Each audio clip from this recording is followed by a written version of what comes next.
지난 영상에서 운전자 보험에 대한 대표적인 착각 제가 세 가지를 정리해 드렸습니다. 아마 영상을 보시면서 이런 생각이 드셨을 텐데, 그럼 도대체 운전자 보험은 어떻게 준비를 해야 되는 게 맞는 거죠?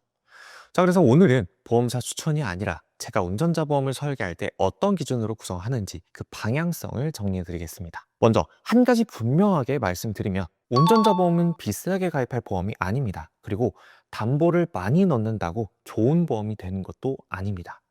핵심은 사고 이후 형사적 책임을 대비하는 그 필수 구조만 정확히 넣는 거죠. 운전자 보험의 목적은 사고 이후 형사 책임의 대비입니다. 그래서 반드시 들어가야 할 담보와 보장 금액은, 먼저 교통사고 처리 지원금 2억 5천만 원, 그리고 경찰 조사 과정부터 보장이 되는 변호사 선임비용 5천만 원, 민식이법이 포함되는 대인 대물 벌금 대인 3천만 원, 대물 500만 원, 그리고 자동차 사고 부상 치료비 14급 기준 현재 최대 30만 원 구성이 가능합니다. 그리고 최근에 추가된 급발진 변호사 선임 비용까지, 이 5가지가 필수 담보라고 합니다. 이 중 하나라도 빠져 있다면 보험의 목적이 약해지죠. 보험료를 낮추기 위해서 이 담보를 줄이는 건 저는 추천하지는 않습니다. 자, 두 번째는 적립금이 없는 순수 보장성 상품으로 준비하시면 됩니다. 운전자 보험은 사고 대비용 순수 보장성 보험이죠. 저축 목적이 아니기 때문에 적립금 없이 최소 보험료에 맞춰서 준비를 하시면 됩니다. 상담을 진행하다 보면 운전자 보험 보험료가 월 3만 원 이상인 경우도 생각보다 자주 보게 되는데, 내용을 자세히 살펴보면 보장 자체는 크게 다르지 않습니다. 그런데 보험료만 높은 경우가 있죠. 그 이유 중 하나가 바로 적립금의 구성입니다. 운전자 보험은 기본적으로 사고 대비를 위한 보장성 보험입니다. 저축을 목적으로 설계된 상품은 아니라는 거죠.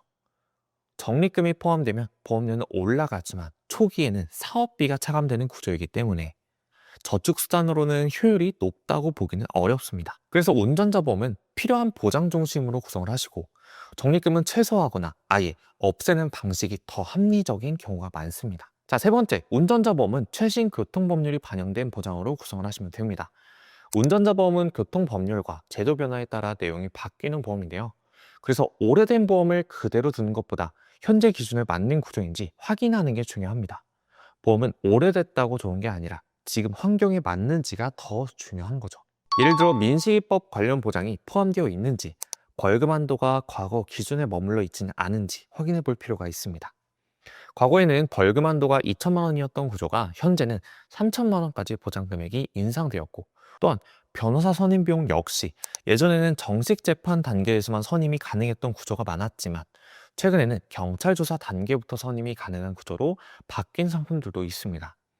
이처럼 운전자 보험은 시기별로 구조와 보장 범위가 달라졌기 때문에 담보별 한도와 적용 범위를 확인해서 구성하시면 됩니다. 자, 마지막 네 번째는 보험사 비교인데요. 운전자 보험 상담을 하다 보면 많이 듣는 질문이 있습니다.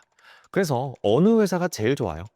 하지만 저는 이 질문에 바로 회사를 말씀드리지는 않습니다. 왜냐하면 운전자 보험은 회사보다 구조가 더 중요하기 때문이죠.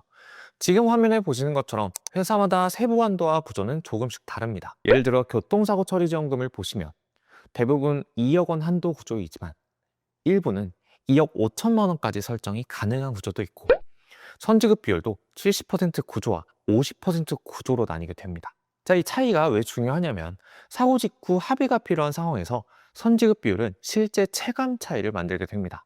그래서 저는 어느 회사가 좋다라는 게 아니고요, 교통사고 처리 지원금 한도 그리고 선지급 비율, 이 두 가지를 먼저 보게 됩니다. 자, 표를 보시면 급발진 관련 변호사 선임 비용은 있는 회사도 있고요, 없는 회사도 있습니다.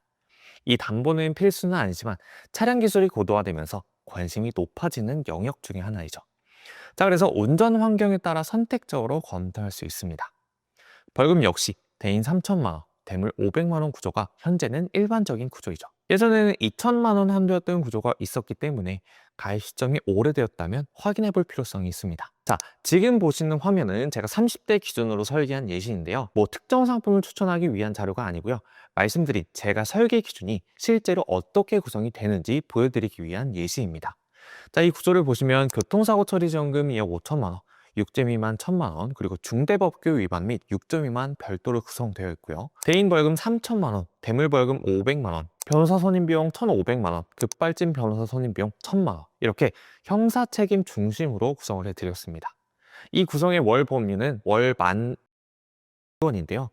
운전자 보험은 사고가 나지 않으면 평생 쓸 일이 없을 수도 있는 보험입니다. 그래서 중요한 건 얼마를 내느냐보다 필요한 보장이 정확히 들어갔느냐, 그리고 보장 금액도 역시 부족하지 않느냐라는 거죠.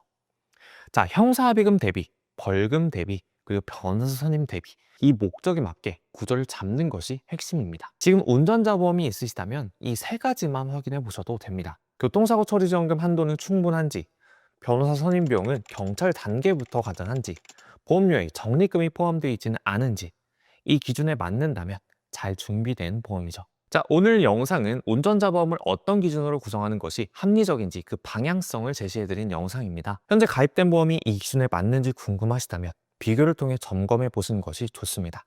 자, 설명란과 고정 댓글에 제가 안내 한번 남겨드리겠습니다. 감사합니다. 본 광고는 손해보험 광고 심의 기준을 준수하였으며 유효기간은 심의일로부터 1년입니다.